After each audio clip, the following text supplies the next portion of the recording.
म पढिरहेको थिएँ। मलाई भजन सङ्ग्रह बिहानी पक्का भजन सङ्ग्रह पढ्न एकदमै मन लाग्छ। भजन सङ्ग्रह 100 हामीले सधैँ पढिरहेको। हे सारा पृथ्वीका मानिस हो, परमप्रभुको जय जयकार मनाऊ। यहाँ के भन्छ 2 मा, आनन्द साथ रिसाउँदै झक्किँदै गनगनाउँदै ठेल्दै लड्दै मुरमुराउँदै भनेको छैन।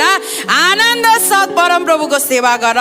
अनि अर्को कुरो के भन्छ, भजन गाएर उहाँको सामने आऊ। यहाँ चाहिँ हामी मण्डली भवनभित्र आएपछि हामी के गर्नेछौँ, भजनहरू गाउनेछ। हामी टल्ल परेर हेर्ने छैनौँ, भजन गाउनेछ, हाम्रो परमेश्वरलाई महिमा गर्नेछौँ। परमप्रभु नै परमेश्वर हुनुहुन्छ भनी जान। जति हामी प्रशंसा गर्छौँ, जति गाउँछौँ, जति वचन हामी हेर्छौँ, त्यति हामी परमप्रभु महान हुनुहुन्छ भनेर हामी जान्न सक्दछौँ। आमेन। उहाँले नै हामीलाई बनाउनु भएको हो र हामी उहाँकै हौ। हामी उहाँको प्रजा र उहाँका खड्काका भेडाहरू। अरू म धेरै उता जान्न, तर म यो तपाईँलाई आजको दिनमा बताउन चाहन्छु।